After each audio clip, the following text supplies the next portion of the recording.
Assalamualaikum warahmatullahi wabarakatuh. Pada video kali ini kita akan membahas materi tentang logaritma. Adapun logaritma itu adalah materi lanjutan atau kebalikan dari eksponen ya. Materi eksponen sudah kita pelajari di pertemuan sebelumnya. Maka dari itu, untuk mempelajari logaritma kalian harus mengulang kembali atau pahami dulu tentang eksponen. Baik, di sini logaritma definisinya adalah operasi logaritma merupakan kebalikan atau inverse dari perpangkatan. Perpangkatan itu atau kemarin disebut juga dengan eksponen. Eksponen.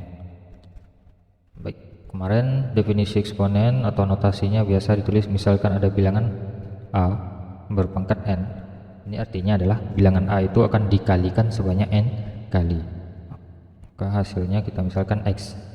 Dan di dalam logaritma itu dibilang adalah inverse dari eksponen itu sendiri. Maka dari itu kalau inverse artinya seperti ini.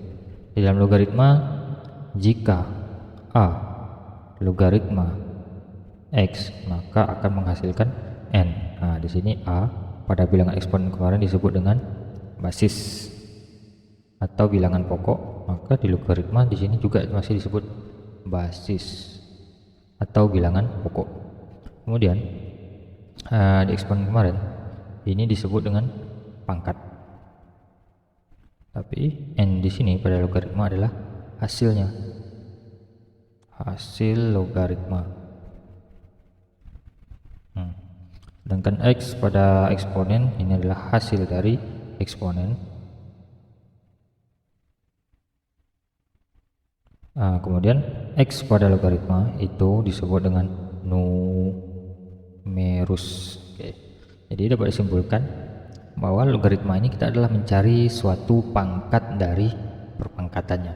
Makanya di dalam logaritma bentuk umumnya adalah A log X sama dengan N. Artinya A pangkat berapa yang menghasilkan X pangkat N. Baik, ini tadi kita sudah membahas tentang definisi dari logaritma. Artinya dari eksponen kita rubah ke logaritma atau sebaliknya, dari logaritma juga bisa kita rubah ke eksponen kembali.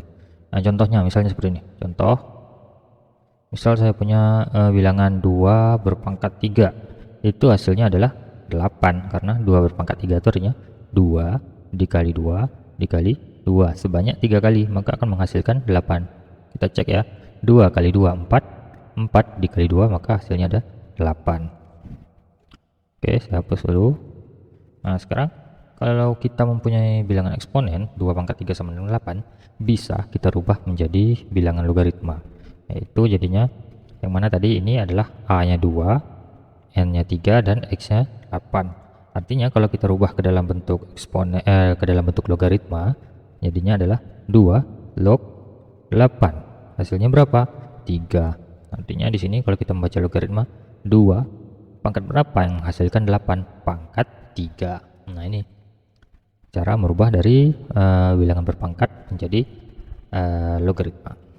Oke, saya kasih contoh lagi. Misalnya saya punya bilangan 3 berpangkat 2. 3 pangkat 2 hasilnya 9. Maka kalau kita disuruh menyajikan dalam logaritma, hasilnya adalah 3 log 9. 3 log 9 hasilnya 2. Nah, terlihat di sini adalah hasilnya adalah dari pangkat dari eksponen tadi. Pangkat, dengan kata lain, logaritma ini adalah mencari pangkatnya, atau mungkin kebalikannya, yang diketahui adalah bilangan logaritmanya. Misalnya 2 log 4. Nah, itu hasilnya berapa? 2 log 4 artinya 2 pangkat berapa yang menghasilkan 4?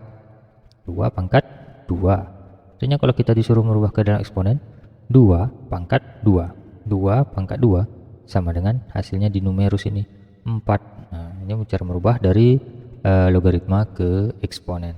Artinya bisa ya, dari eksponen bisa ke logaritma, dan dari logaritma juga bisa ke eksponen. Selanjutnya kita lihat sifat-sifat logaritma. Sebagaimana eksponen kemarin ada sifat-sifatnya, logaritma juga memiliki sifat. Sifat ini kalau kita lihat di bermacam-macam literasi ya, ada yang bilang 9, 10. Saya seperti biasa, saya tidak harus mematok berapa sifatnya, yang pastinya kalau versi saya buat menjadi 6 macam sifat. Oke, sifat yang pertama, perhatikan ya. Sifat yang pertama sifat 1 versi Pak Rian. Nah, jadi sifat 1 ini saya buat dua sifat. Yang sifat pertama, kalau ada A, log A, hasilnya pasti 1. Kita lihat A pangkat berapa yang menghasilkan A? A pangkat 1. Kemudian kalau yang satu lagi ini mirip juga, A log 1 itu pasti 0. Jadi A pangkat berapa yang menghasilkan 1? Ya pasti bilangan berpangkat 0. Sifat 1. Kemudian ada sifat kedua, sifat 2. Sifat 2 biasanya saya buat yang perkalian dulu. A log B kali C. A log B kali C. Nah, kalau sininya perkalian, maka hasilnya adalah A log B ditambah A log B ditambah A log C. Kemudian ada sifat yang ketiga. Sifat yang ketiga ini masih mirip dengan yang ini, tapi kalau tadi perkalian, sekarang kita buat yang pembagian. A log B bagi C. Kalau bagi sama hasilnya, tapi di sininya kita ganti menjadi kurang. Jadi A log B dikurang A log C. Oke, kita lanjutkan. Ada sifat yang keempat, sifat 4. Sifat 4 mungkin yang bersambung dulu ya. A log B kali B log C kali lagi C log D misalnya. Nah, kalau ada yang bersambung seperti ini, di sininya perkalian dan numerus pada log pertama ke basis pada log pertama sama, kemudian dilanjutkan lagi perkalian, di sininya sama, numerus ke basis yang di sini sama-sama bilangannya, maka kita cukup mengambil A log D yang paling awal dan yang paling akhir. Hasilnya adalah A log D. Sifat ini bisa sepanjang apapun, syaratnya itu tadi di sininya harus sama atau bersambung kalau saya biasa menyebutnya. Jadi kalau ada perkalian yang numerus dan basisnya bersambung, maka hasilnya cukup kita ambil yang di awal dan yang di akhir. Kemudian sifat kelima. Sifat 5 ini berarti yang perpangkatan. Kalau ada A pangkat N log B pangkat M misalnya, maka ini hasilnya adalah pangkat yang di belakang ini M dibagi dengan pangkat yang di depan per N dikali, perhatikan logaritmanya. Logaritmanya adalah A log B. Berarti M per N A log B. Itu sifat 5. Oke, sifat 6. Sifat 6 ini juga ada dua, saya gabung menjadi satu karena dia mirip-mirip. Yang pertama, kalau kita memiliki A log B, nah, A log B dapat kita rubah menjadi versi pertama menjadi log B per log A, dan di sininya ada C, muncul bilangan baru, muncul bilangan C. Susah nulisnya.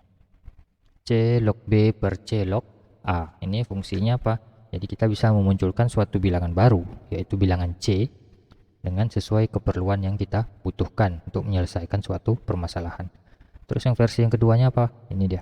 Kalau ada A log B lagi, A log B, maka bisa kita jadikan kebalikannya. Jadinya B log A, tapi di atasnya ada satunya. Jadi 1 per B log A. Nanti dalam persoalan biasa sering kita menemukan misalnya 3 log 4 sama dengan A misalnya. Tapi setelah kita mencari, kita tidak menemukan 3 log 4, yang kita temukan 4 log 3. Nah, kalau seperti ini bisa kita selesaikan dengan sifat ini tadi. Kita balik dia menjadi 1 per 3 log 4, maka hasilnya adalah itu sekilas ya. Nanti kita akan lihat di contoh soal untuk lebih jelasnya. Oke, saya hapus dulu karena kita belum masuk ke contoh soal. Nah, jadi itu tadi sifat-sifat yang perlu ya, saya rasa perlu untuk dihafal terlebih dahulu.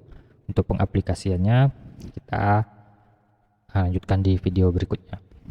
Oke. Nah, untuk untuk definisi logaritma dan sifat-sifat logaritma sampai di sini dulu. Saya akhiri dengan wabillahi taufiq wal hidayah. Assalamualaikum warahmatullahi wabarakatuh.